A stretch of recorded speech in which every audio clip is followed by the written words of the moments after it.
وہ تیز تیز قدموں کے ساتھ سیڑھیاں چڑھتی ہوئی چھت پر جا پہنچی۔ نہ جانے کیوں وہ نیچے آنے کی بجائے اوپر چھت پر آ گئی۔ اس کا فون بجنے لگا تو ایک دم سے اس نے سائلنٹ کا بٹن دبا دیا اور سیڑھیوں کی جانب دیکھنے لگی۔ جاوید، میں نے سب سامان تیار کر لیا ہے، تم کہاں ہو؟ بولتے بولتے اس نے دوبارہ سیڑھیوں کی طرف دیکھا۔ میں بس پہنچنے ہی والا ہوں، تم گھبراؤ مت، اور ہاں تم جلدی سے نیچے آنا، ہمارے پاس وقت بہت کم ہے۔ جاوید نے جلدی سے جواب دیتے ہوئے فون آف کر دیا۔ ثریا کے لیے یہ انتظار بہت طویل ہو چکا تھا، جیسے اس نے اسی انتظار میں کئی سال گزار دیے ہوں۔ گھبراتے وہ چھت کی دیوار کے ساتھ آئی اور جھانک کر دیکھا تو اس کے پیروں تلے سے زمین نکل گئی۔ جاوید گلی کے کونے میں بائک پر اپنے دوستوں کے ساتھ آیا تھا۔ اس کے دوست دیوار سے ساتھ چھپ گئے، جبکہ جاوید نے اپنا رخ ثریا کے گھر کی طرف کر لیا۔ ثریا نے دوبارہ اپنا فون نکالا اور جاوید کا نمبر ملایا تو اس نے کہا، جلدی سے نیچے آؤ، ہاں ایک بار یاد رکھنا اپنا زیور نقدی ساتھ لے کر آنا۔ ثریا نے جاوید سے پوچھا کہ تم کیا اکیلے ہی آئے ہو نا؟ جاوید نے کہا، ثریا تم کیسی باتیں کر رہی ہو، میں اکیلا ہی آؤں گا، صاف ظاہر ہے۔ تم زیادہ سوالات مت کرو، وقت بہت کم ہے، جلدی سے نیچے آؤ۔ مگر ثریا کی حالت بہت عجیب تھی، اس پر تو جیسے سکوت طاری ہو چکا ہو۔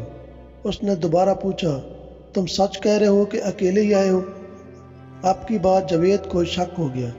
وہ نرم لہجے میں بولا، ثریا کیا کوئی اپنی زندگی سے بھی جھوٹ بول سکتا ہے؟ تم میری زندگی ہو اور میں تجھ سے کیوں جھوٹ بولوں گا؟ میں تجھے کیسے یقین دلاؤں کہ اکیلا ہی آیا ہوں؟ اس پر جاوید نے کچھ زیادہ ہی تفصیل سے جواب دیا۔ دونوں پر طرف خاموشی چھا گئی۔ ثریا کی آواز نے خاموشی توڑی اور بولی، چلے جاؤ یہاں سے اور دوبارہ میرے گھر کا کبھی بھی رخ مت کرنا، ورنہ بہت پچھتاؤ گے۔ اسے اپنی آواز کسی کھائی سے آتی ہوئی محسوس ہو رہی تھی۔ ایسی کوئی بھی دوست نہیں تھی جس نے مجھے تم سے ملنے کے لیے نہ روکا ہو، مگر میں نے کسی کی بھی نہیں سنی، یہاں تک کہ اپنے ماں باپ کو بھی دھوکہ دیتے آئی چلی تھی۔ اپنے والدین کی آنکھوں میں دھول جھونک کر میں نے تجھے اہم سمجھا، اور آج تم نے ثابت کر دیا کہ مجھ سے زیادہ بیوقوف لڑکی کوئی بھی نہیں ہوگی۔ وہ یہ کہتے ہوئے فون بند کرنے ہی لگی تھی کہ جاوید نے کہا، سنو میری بات تحمل اور غور سے، تم اگر میری اصلیت جان ہی چکی ہو تو سیدھی طرح زیور اور نقدی مجھے دے دو، ورنہ میں تمہاری تصاویر سوشل میڈیا پر ڈال دوں گا۔ تم اور تمہارا خاندان کسی کو منہ دکھانے کے قابل نہیں رہے گا۔ وہ غصے سے بولتا گیا۔ وہ ایک بے ایمان انسان کی طرح اپنی اصلیت پر آ چکا تھا، مگر ثریا پر اس کی باتوں کا کوئی اثر نہ ہوا۔ وہ پھٹ پڑی، جاؤ جو کرنا ہے کر لو، میں تجھے پھوٹی کوڑی بھی نہیں دینے والی۔ اور ایک بات اچھی طرح سے یاد رکھنا، جب کوئی توبہ کرے تو وہ کسی کی توبہ رد نہیں کرتا، اور جب آزماتا ہے تو اپنے بندوں کو رسوا ہونے سے بچا لیتا ہے۔ اس نے یہ کہتے ہوئے فون دیوار پر دے مارا اور ایسے رونے لگی جیسے اس کا کوئی اپنا مر گیا ہو۔ ماری تو گیا تھا نا اس کا زمین۔ وہ دل ہی دل میں سوچ رہی تھی، اگر میں چھت پر نہ جاتی اور اس کے دوستوں کو نہ دیکھ پاتی تو میرا کیا ہوتا۔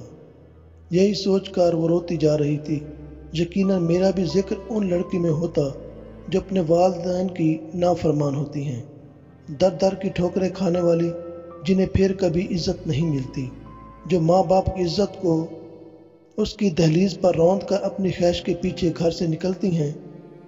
پچھتاوے کے آنسو بہاتی وہ چھت سے نیچے آ رہی تھی، جیسے اس کے کاندھے پر صدیوں کا بوجھ ہو۔ کون ہیں یہ لوگ؟ کہاں سے آتے ہیں؟